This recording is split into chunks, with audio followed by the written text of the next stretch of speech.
सच्चिदानन्दरूपाय विश्वोत्पत्त्यादिहेतवे तापत्रय विनाशाय श्रीकृष्णाय वयं नमः। मित्रों, सभी को मैं आचार्य गोपाल दत्त प्रीति का नमस्कार। मेरे YouTube चैनल में आपका हार्दिक स्वागत है, अभिनंदन है। जिन मित्रों ने अभी तक मेरे चैनल को लाइक सब्सक्राइब नहीं किया है, सभी से अनुरोध है कि आप सब्सक्राइब करें। व्हाट्सएप में देखते बहुत हैं, लेकिन जो है सब्सक्राइब बहुत कम करते हैं। सब्सक्राइब करें और पूरी वीडियो की जानकारी आप तक पहुंच जाए तो आप अपने आप में भी जो है आपके पास मैसेज पहुंच जाएगा। आप वीडियो को देखें, इस तरह से जानकारी प्राप्त करें। यही हमारा प्रयास है कि हम आपको सनातन की अच्छी जानकारी देते रहें। तो मित्रों, आज मैं आपको प्रबोधिनी एकादशी का महात्म्य और उसकी कथा के बारे में बताने के लिए आया हूँ। तो शुरू करते हैं। ब्रह्मा जी बोले कि हे मुनि श्रेष्ठ, अब आप पापों को नष्ट करने वाली तथा पुण्य और मुक्ति को देने वाली प्रबोधिनी एकादशी का महात्म्य सुनिए। भागीरथी गंगा मनुष्य को तभी तक फल देती है जब तक कि कार्तिक मास की प्रबोधिनी एकादशी नहीं आती।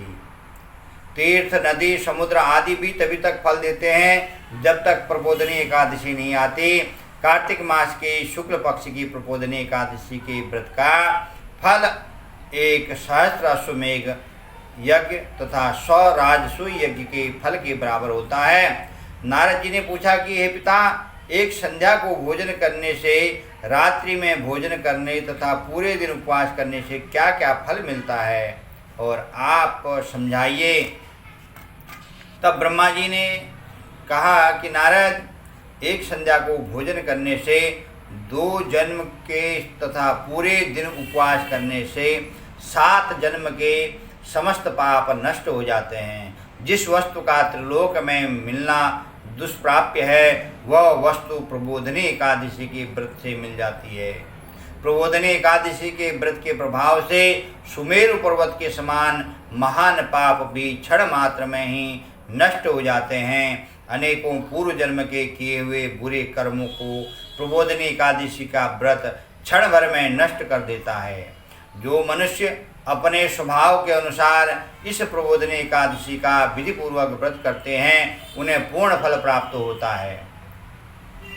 हे मुनीश्वरों, जो मनुष्य श्रद्धापूर्वक थोड़ा ही पुण्य करते हैं, वह उसका पुण्य पर्वत के समान अटल हो जाता है। जो मनुष्य अपने हृदय के अंदर ही ऐसा ध्यान करते हैं कि प्रबोधिनी एकादशी का व्रत करूँगा, उसके 100 जन्म के पाप नष्ट हो जाते हैं। जो मनुष्य प्रबोधिनी एकादशी को रात्रि जागरण करते हैं, उनकी बीती हुई तथा आने वाली 10 पीढ़ियाँ विष्णुलोक में जाकर के वास करती हैं और नरक में अनेक दुखों को भोगते हुए पितृ विष्णुलोक में जाकर के सुख भोगते हैं। ब्रह्म हत्या आदि महान पाप भी प्रबोधिनी एकादशी के दिन रात्रि को जागरण करने से नष्ट हो जाते हैं।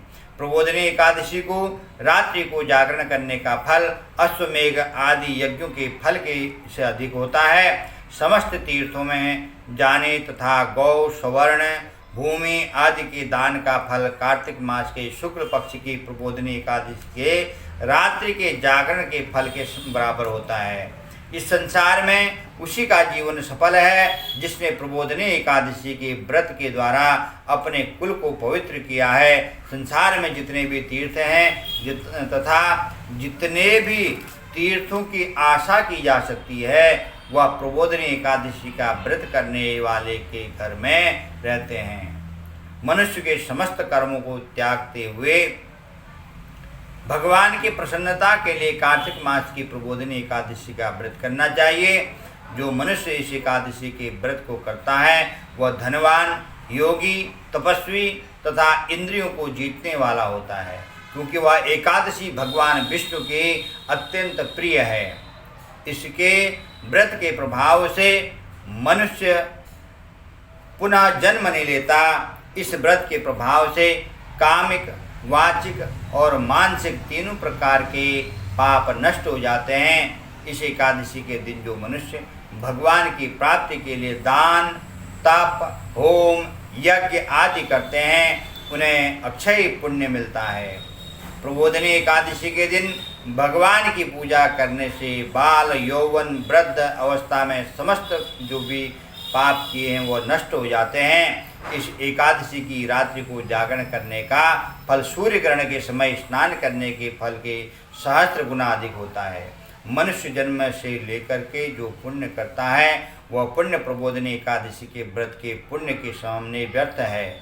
जो मनुष्य प्रबोधिनी एकादशी का व्रत नहीं करते उनके समस्त पुण्य व्यर्थ हैं। इसलिए हे नारद, तुमको भी विधि पूर्वक विष्णु भगवान की पूजा करनी चाहिए। जो मनुष्य कार्तिक मास में धर्म पारायण होकर के अन्य व्यक्तियों का अन्न नहीं खाते उन्हें चांद्रायण व्रत का फल मिलता है। कार्तिक मास में भगवान दान आदि से उतने प्रसन्न नहीं होते जितने कि शास्त्रों की कथा सुनने से प्रसन्न होते हैं। कार्तिक मास में जो मनुष्य भगवान की कथा को थोड़ा बहुत पढ़ते हैं या सुनते हैं उन्हें 100 गौ के दान के बराबर फल प्राप्त होता है। जो मनुष्य अपने कल्याण के लिए विष्णु भगवान की कथा सुनते हैं वो अपने कुटुंब का उद्धार करके 1 सहस्त्र गौ का गौदान का फल पाते हैं।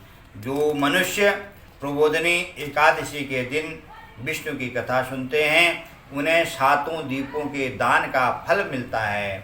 जो विष्णु की भक्ति पूर्वक कथा सुनते हैं और कथा कहने वाले ब्राह्मण की यथोचित पूजा करते हैं तथा उसे संतुष्ट करते हैं वे उत्तम लोक को जाते हैं। इस पर नारद जी बोले कि ब्रह्मा जी, अब आप एकादशी के व्रत का विधान कहिए और कैसा व्रत करने से कौन सा पुण्य मिलता है वह भी समझाइए।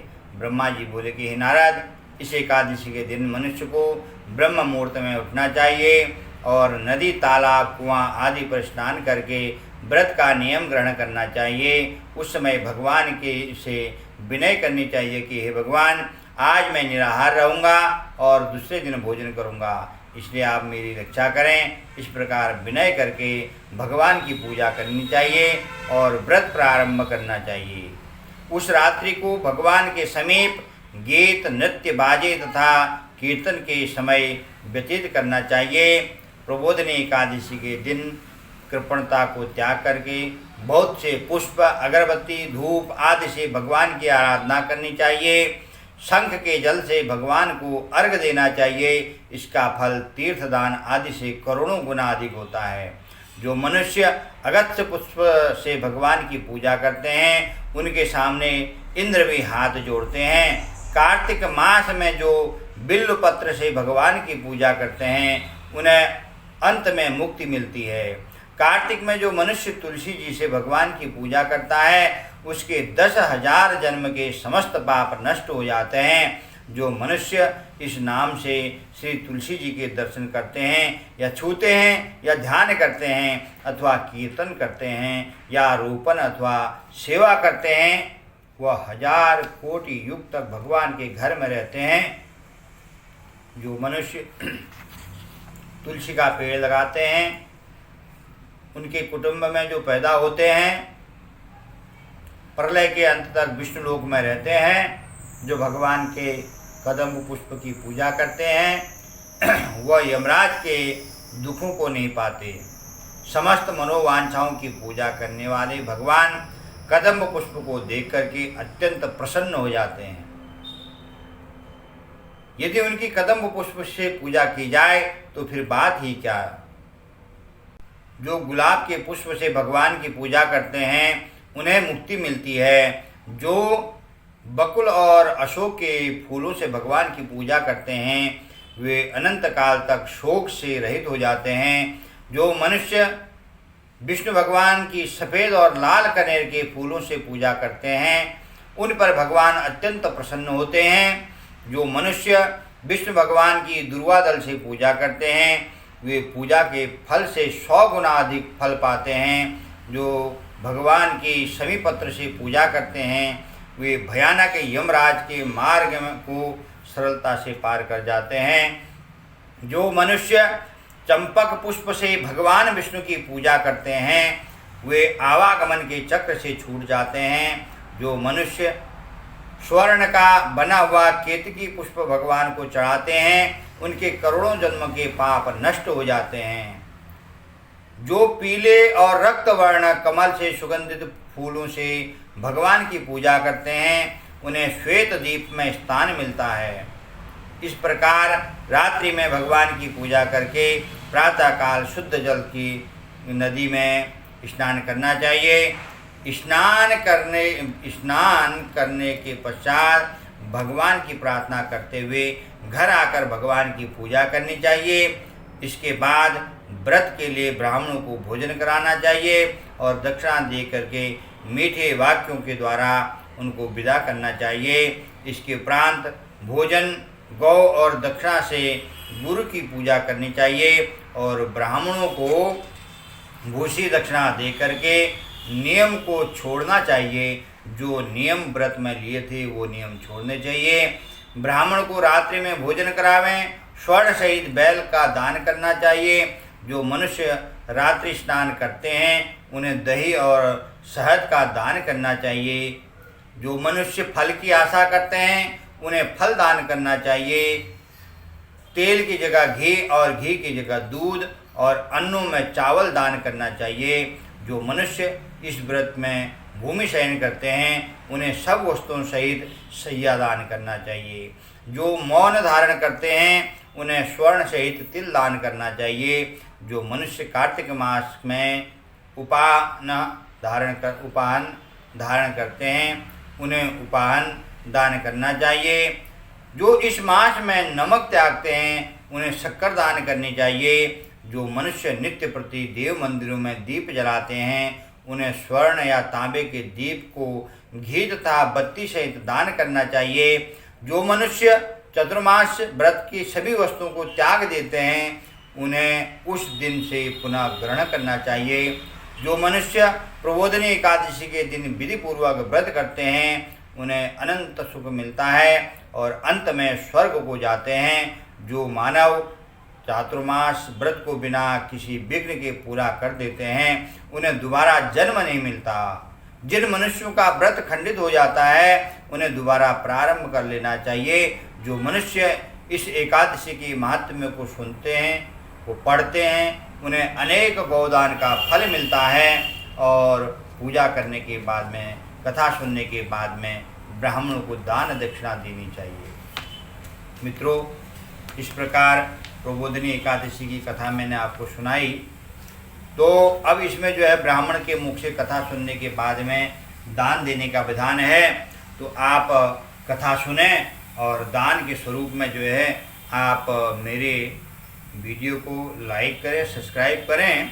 आपने सब्सक्राइब किया हो तो आप अपने मित्रों को शेयर करें, उनसे सब्सक्राइब कराएं। तो यही आपकी दक्षिणा होगी। क्योंकि जो है कोई भी कथा, कोई भी पूजा, जप, तप का फल तभी प्राप्त होता है और वो भी ब्राह्मण के मुख से आप सुन रहे हैं। तो ब्राह्मण के मुख से सुनने के बाद में तो दान दक्षिणा का अवश्य विधान है। तो आपकी दक्षिणा यही स्वीकार की जाएगी कि आप स्वयं सुन करके, स्वयं सब्सक्राइब करके अपने मित्रों से सब्सक्राइब करवाएं। वही आपकी दक्षिणा स्वरूप है। जो भी वीडियो आती है लाइक करें, शेयर करें, कमेंट करें, यही आपकी दक्षिणा हम स्वीकार करेंगे। और जो इस प्रकार सुनने के बाद न लाइक करता है न सब्सक्राइब करता है तो उसको जो है कहीं न कहीं वो दोष का भागी भी बनता है। शास्त्रों में साफ लिखा हुआ है, ब्राह्मण के मुख से कोई भी वचन आप सुनते हैं तो उसका जो है अर्थ रूप उनको जो है कुछ न कुछ आप देना चाहिए, कुछ न कुछ दान देना चाहिए। दान में आप सहयोग करें, अपने मित्रों को ये शेयर करें, सब्सक्राइब करें और कमेंट्स करें। कोई चीज़ पूछना हो तो कमेंट्स बॉक्स में आप बताएं।